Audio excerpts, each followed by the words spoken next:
I regret believing that love should and I didn't understand its value until it was gone. I regret how much I focused on. No one warns you that regret doesn't arrive on the day of divorce. It arrives months later, quietly, when the house is clean, the noise is gone, and there is nothing left to distract you from your own thoughts. Because divorce doesn't always feel like loss at first. Sometimes it feels like relief. And that is what makes the regret so dangerous. Because by the time it shows up, there is nothing left to fix, nothing left to explain, and no one left who still has to listen. Divorce is often described as courage, as choosing yourself, as reclaiming your life. But rarely do we hear what happens after the strength fades, after the validation ends, after reality settles in. Because for many women, divorce becomes a lesson learned too late. And today, you are going to hear from women who are no longer angry, no longer justifying their decision, but honest enough to speak about the regret that followed when the door was already closed. When I decided to divorce him, I remember feeling certain, not emotional, not impulsive, but certain, and that certainty felt powerful. Because for a long time I had been questioning myself, doubting my feelings, wondering if I was overreacting. And finally, I felt resolved, like I had reached clarity, and I told myself that clarity meant I was doing the right thing. I wasn't running from chaos or abuse. There was no dramatic breaking point, no explosive argument that forced the decision. It was quieter than that, more subtle, the kind of quiet that convinces you something is missing, because when a marriage slowly loses its warmth, you don't notice it disappearing, you just notice yourself feeling colder. I told myself I felt unseen, unheard, emotionally disconnected, and those feelings were real. But what I didn't question was whether I had slowly contributed to that distance myself, whether I had stopped inviting connection, whether I had replaced vulnerability with expectation, and whether I had unknowingly built walls instead of bridges. At the time, divorce felt like relief, like finally setting something heavy down, and everyone around me reinforced that feeling. Friends praised my bravery, family reassured me that happiness mattered most, and I absorbed all of it without questioning whether encouragement was the same thing as wisdom. What no one prepared me for was how quiet life becomes after divorce. Not peaceful, just quiet, and in that quiet, you start to hear thoughts you once drowned out with busyness, arguments, routines, and noise. And that's when the regret begins. Not loudly, not all at once, but slowly, like something settling deep inside your chest. My hardest regret is not the divorce itself. It's how confident I was while making the decision, how final my mindset became, because certainty leaves no room for humility, and humility is often the only thing that saves relationships that don't look broken on the outside. I regret how easily I turned disappointment into judgment, how quickly I assumed that if I felt unfulfilled, it must mean he was failing me, instead of asking myself whether I had stopped engaging, stopped expressing, stopped choosing effort when it felt uncomfortable. I regret how often I expected him to understand my needs without clearly communicating them, how I assumed emotional awareness was automatic.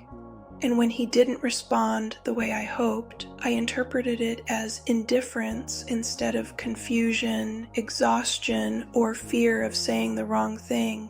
There were moments when he tried in quiet ways, practical ways, consistent ways, and I dismissed them because they didn't feel romantic enough, emotional enough, or expressive enough. And now I understand how narrow my definition of love had become.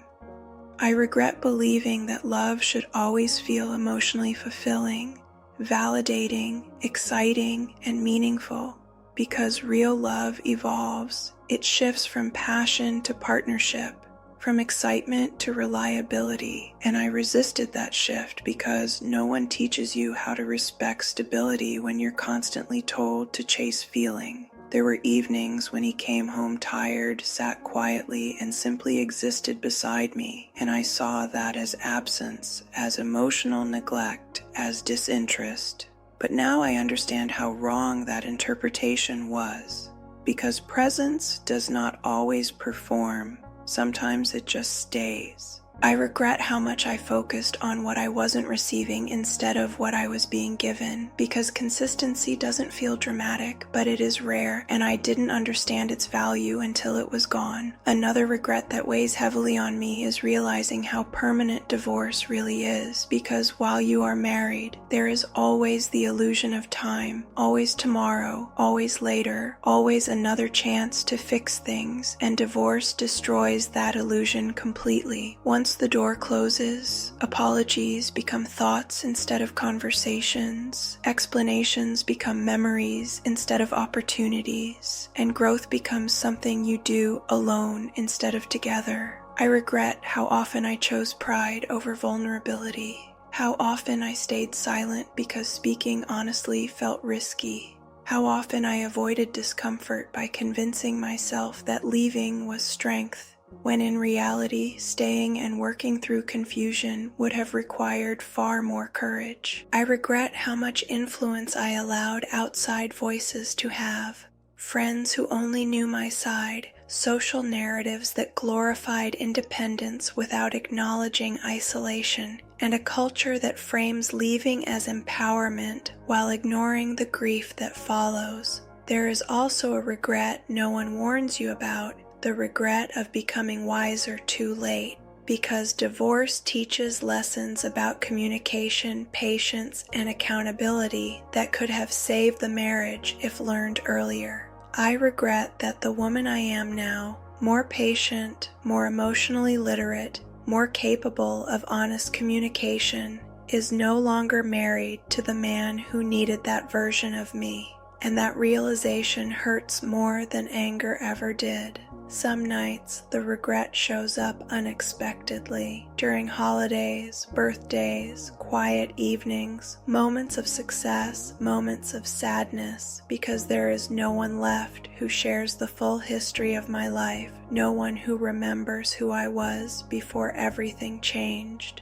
I regret underestimating the value of shared history, of routines that once felt boring, of inside jokes that once felt ordinary, because starting over sounds exciting until you realize how rare it is to rebuild that depth again. I regret not understanding sooner that communication is not about being right, it's about being understood, and that being heard means very little if you are unwilling to listen. My regret is not about wanting him back. It's about knowing that something meaningful ended before it was fully explored, fully nurtured, fully understood, and that knowledge settles quietly inside you because there is no one left to explain it to.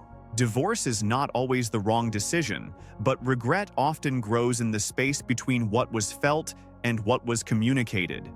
And these women do not speak to rewrite their past, but to offer perspective to those who still have time. Because before a relationship ends, there is always a final window where effort still matters. And once that window closes, memory becomes permanent, and memory does not negotiate. It only reminds.